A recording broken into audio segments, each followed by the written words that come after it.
nilai kamu jelek, gak naik kelas lagi, gak disiplin. Kalau gak belajar, mau jadi apa kamu? Terus-terusan main HP. Di otak kamu cuma ada HP, HP, HP terus. Intinya, kamu harus nurut sama omongan ayah dan ibu kamu. Ini juga demi kebaikan kamu sendiri, Fir. Biar bisa jadi anak sukses. Ngerti? Iya, ngerti ayah.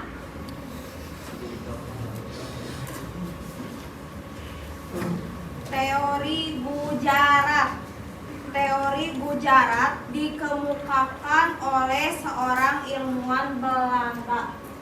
Teori Gujarat dikemukakan oleh seorang ilmuwan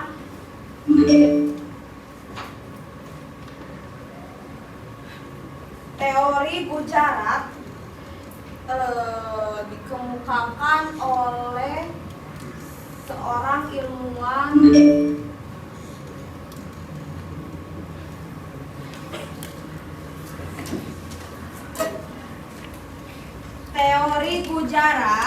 Teori Gujarat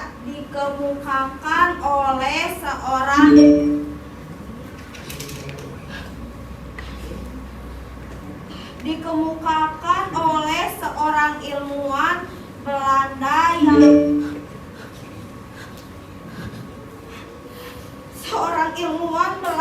yang bernama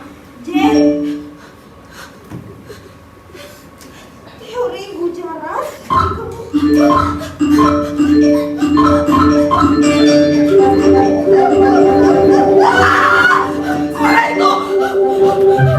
Suara itu.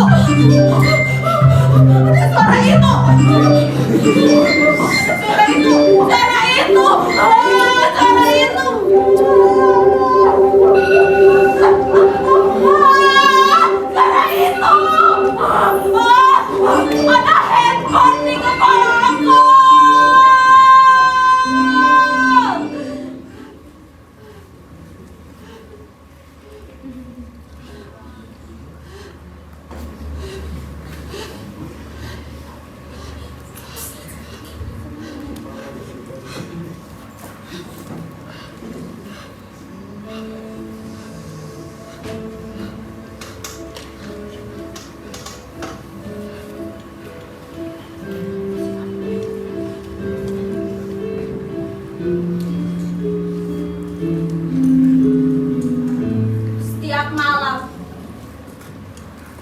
Setiap kali ku mencoba untuk membaca buku-buku,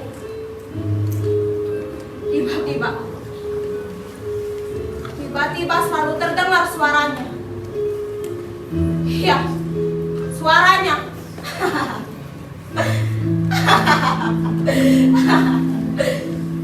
Itu berawal sejak ayah membuat peraturan baru di dalam rumah ini. Tidak ada handphone di malam hari. Maka saya akan duduk di bangku ini menghadap buku-buku bisu dan tak asing ini.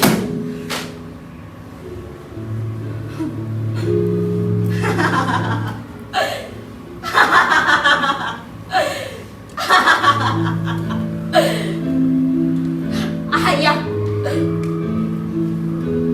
ibu, mereka seperti tentara jaga malam.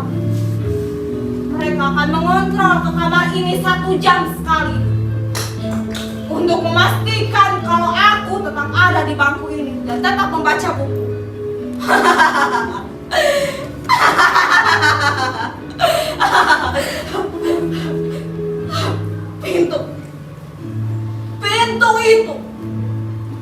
Pintu itu tidak boleh saya kunci sebelum jadwal tidur saya tiba. Itu peraturan kedua katanya. Peraturan kedua katanya.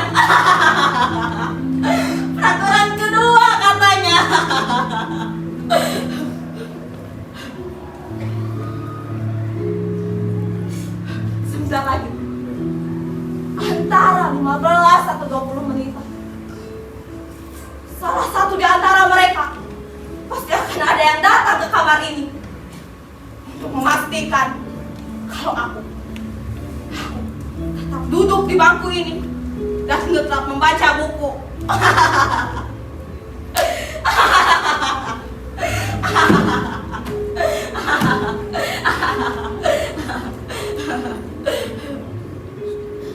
Bukannya saya tak berusaha, tapi semua cara telah saya kerahkan agar saya bisa membaca buku dengan bergairah, bahagia, dan membaca buku dengan khusyuk. Hingga saya memotivasi diri saya dengan mengingat kata-kata mutiara, semboyan, pantun, yel-yel penyemangat, hingga kritik tajam para pakar itu yang menasehati bahwa bahayanya kecanduan handphone. Tapi tidak ada motivasi yang bisa memotivasi diri saya agar saya bisa membaca buku dengan khusyuk dan bergairah bahagia. Sedangkan kritik tajam para pakar itu tidak sama sekali membuat rasa kerinduan saya mengurang kepada handphone saya sedikit pun.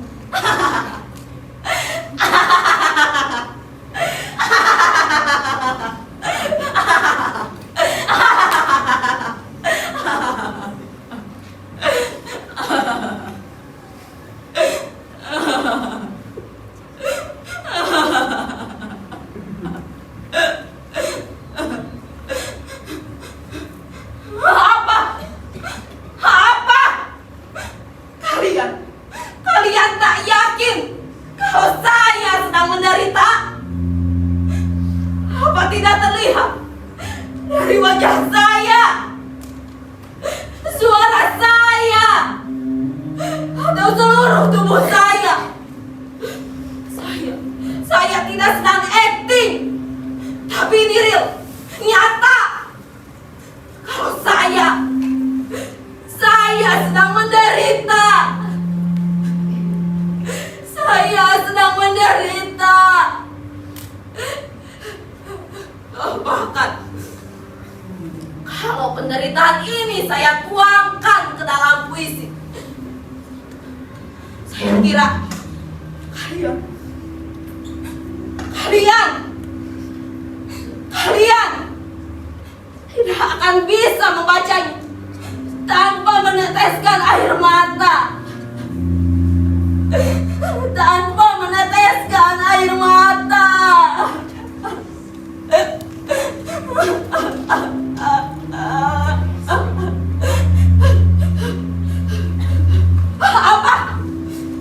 Apa?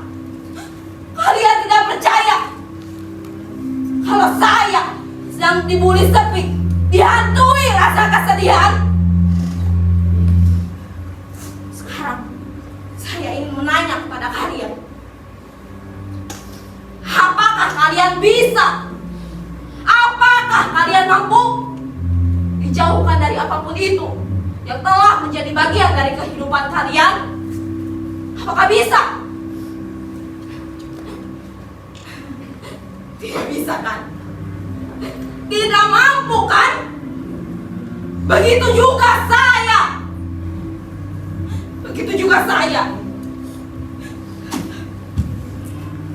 Handphone bagi saya bukan hanya benda biasa, tapi ia telah menjadi bagian dari kehidupan saya. Bayangkan, sejak kecil hingga sekarang, hanya ia yang selalu ada di sisi saya, menemani saya ketika tidak ada satu orang pun yang bisa meluangkan waktunya untuk saya. Pagi,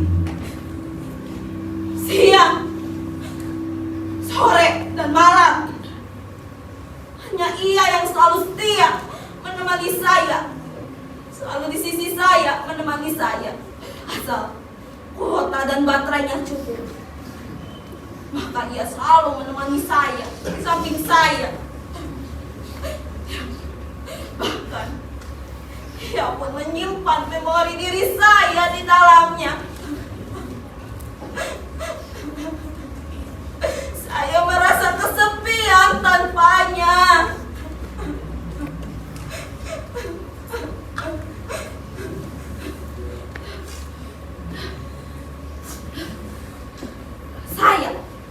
Saya menderita bukan karena handphone saja, tapi saya dihadapkan oleh dua keadaan secara bersamaan.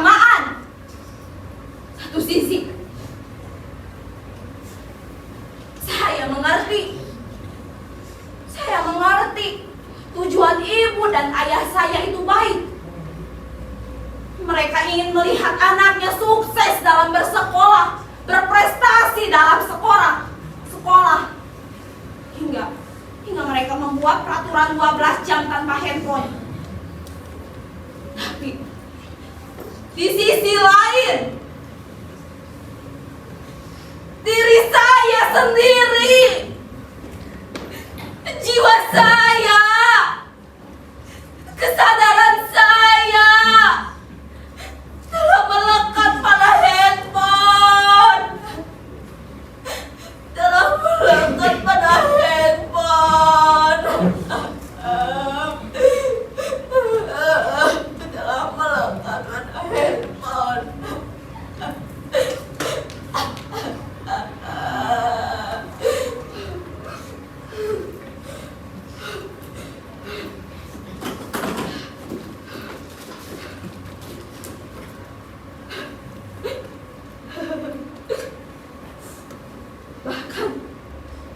Bahkan jika saya tidak bisa menahan rasa kerinduan saya terhadap handphone saya akan mengambil casing handphone saya. Lalu saya akan menyimpannya di dada saya seperti ini. Ya, saya akan menyimpannya di dada saya seperti ini.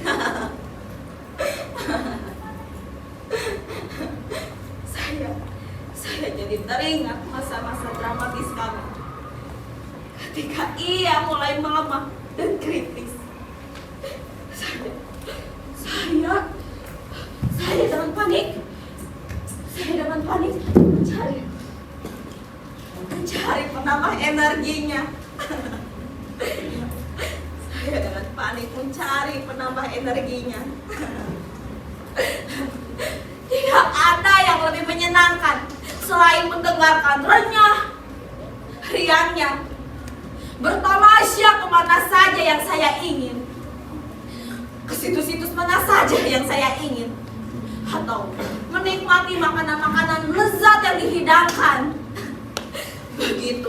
Begitu mudah, simple, cepat kehidupan saya saat bersamanya.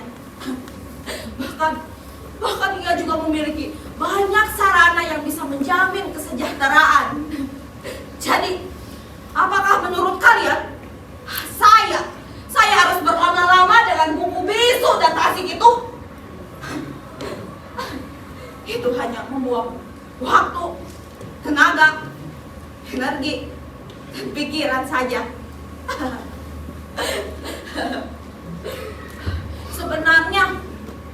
Sebenarnya saya bisa tidak kecanduan handphone.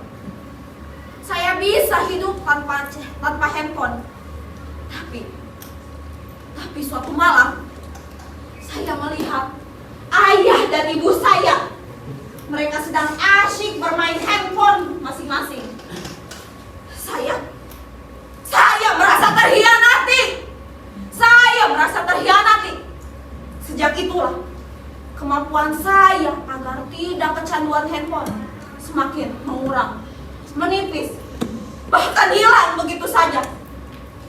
Karena apa? Karena handphone sudah ada di kepala saya. Ia sudah seperti detak jantung saya. Karena saya teramat dalam mencintainya. Teramat dalam. Suara itu kembali lagi. Di mana suara itu? Suara itu di mana suara itu? Suara itu kembali lagi. Suara itu kembali lagi. Suara itu. Ada handphone di kepalaku.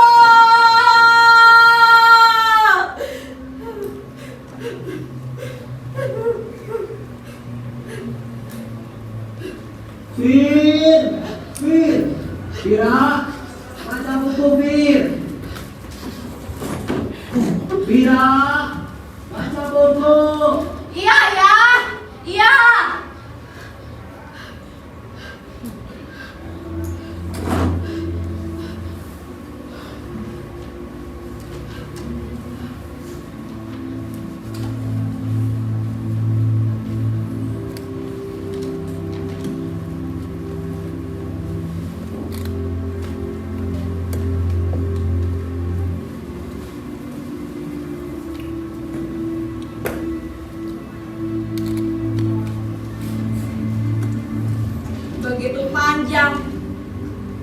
berat perjalananku.